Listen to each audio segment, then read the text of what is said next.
तो डेफिनेटली ये past life का कर्स है। जिस तरह के ग्रह उनकी कुंडली में बैठे हुए हैं वो रिस्पॉन्सिबल हैं, पिछले जन्मों से लेके आ रहे हैं। गुरु के साथ जो हमारे होते हैं वो गलत की हुई चीज़, उतार चढ़ाव इनकी लाइफ का पार्ट रहेगा। वो केओस के थ्रू, स्ट्रगल के थ्रू अचीव करेंगे। जो सक्सेस और फेम वो चाहते हैं वो बहुत आराम से उनको मिल सकती है। तो माँ छिन्नमस्तिका की पूजा, और दूसरा कि वो समाज के लिए काम करें।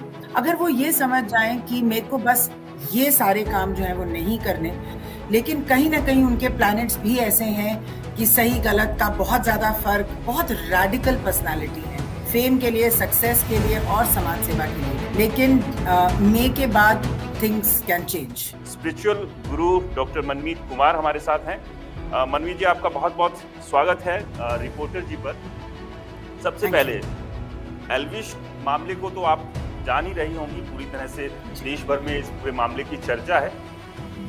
क्या लगता है आपको कि एक यंग लड़का जिसने अभी कुछ 8-10 साल पहले YouTube पर धीरे धीरे वीडियो बनाकर अपने आप को आगे बढ़ाने की कोशिश की, और एकदम से जो कैरियर का ग्राफ जो था वो एकदम ऊपर की तरफ जो जा रहा था वो एकदम से गिरना शुरू हो जाता है, एक नेगेटिविटी उसके आसपास दिखनी शुरू हो जाती है। क्या लगता है कि किस तरह की क्या शक्तियां हैं आपको, मतलब जिससे वो घिर गया और अब एक अंधकार की तरफ जा रहा है, और क्या उपाय हो सकते हैं इस सबसे बाहर निकलने के लिए एल्विश को?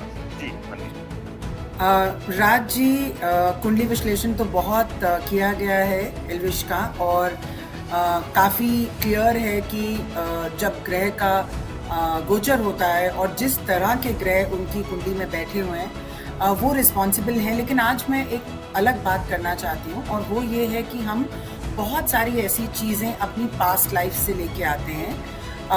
आकाशिक रिकॉर्ड्स के थ्रू ये पता चलता है, जब आकाशिक रिकॉर्ड्स के गाइड से बात की गई तो ये पता चला कि वो कुछ कर्सेस पिछले जन्मों से लेके आ रहे हैं। कर्सेस किसके? श्राप जिसको हम कहते हैं आम भाषा में, और श्राप गुरुओं का श्राप। पिछले जन्मों में गुरुओं के साथ गलत की हुई चीज़, गुरु के साथ जो हमारे होते हैं वो गलत की हुई चीज़ जब हम इस जन्म में श्राप की तरह लेके आते हैं, तो इस जन्म में जो सही गलत का फर्क होता है, या जो हम जिस तरीके से चल सकते हैं, जिससे समाज के साथ होके चल सकते हैं, वो चीज़ जो है वो नहीं देखी गई है। तो डेफिनेटली ये पास्ट लाइफ का कर्स है। दूसरी चीज़, इनके चार्ट में आप देखेंगे राहु 8th हाउस में है। राहु 8th हाउस में आपको एक बहुत उतार चढ़ाव की ज़िंदगी देता है, ट्रांसफॉर्मेशन की ज़िंदगी देता है, लेकिन बहुत पॉपुलैरिटी ज़रूर है इनके चार्ट में। और आगे जाके ये भी क्लियर होता है कि वो काफ़ी समाज के लिए जो है काफ़ी काम करेंगे। तो ये चार्ट बैलेंस्ड है हर तरीके से। उतार चढ़ाव इनकी लाइफ का पार्ट रहेगा। परिवर्तन, ट्रांसफॉर्मेशन थ्रू एक्सट्रीम मेजर्स, ये इनके साथ जुड़ा रहेगा।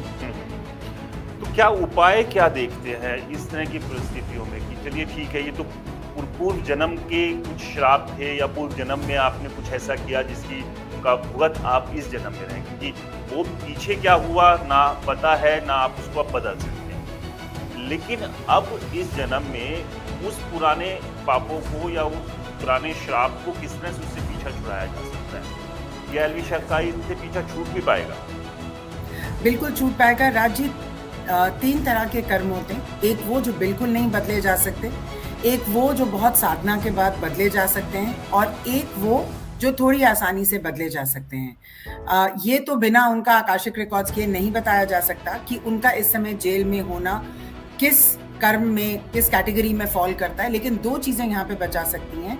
एक, राहु को 10 महाविद्या में माँ छिन्नमस्तिका कंट्रोल करती हैं। तो माँ छिन्नमस्तिका की पूजा, राजरप्पा पटना के पास जो उनका बहुत बड़ा मंदिर है, वहाँ जाके अगर पूजा करवाई जाए और उनका नियमित रूप से ये पाठ करें, तो इनका जो राहु का इफेक्ट है वो एकदम कम हो जाएगा। और दूसरा ये है कि दूसरों को डोनेशन दें, जो ऑलरेडी उनके काफ़ी वीडियोस में वो कहते हैं कि मैं बहुत काम करता हूँ लोगों के लिए, तो वो उसको और बढ़ाएं। इनका पर्पस इस लाइफ में 2 चीज़ें हैं। एक ये कि वो खुद बहुत फेमस बने, और जितनी फेम उनको पिछले जन्मों में नहीं मिली वो फेम वो इस जन्म में लें। और दूसरा कि वो समाज के लिए काम करें। जो समाज के लिए बड़े तौर पे वो काम करेंगे वो 36 साल की उम्र के बाद होगा। पर अभी इस परिस्थिति से बचने के लिए माँ बगलामुखी का मंत्र, जिससे हमारे शत्रु जो है वो स्तंभित हो जाते हैं बिल्कुल, और माँ छिन्नमस्तिका का 108 मंत्र उनको हर रोज करना ही चाहिए।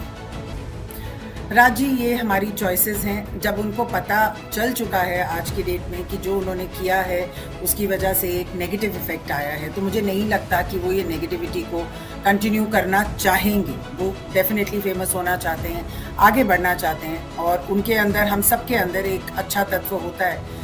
तो मेरी होप तो यही है कि वो इस बात को समझ जाएंगे और आगे उनका करियर अच्छा ही है।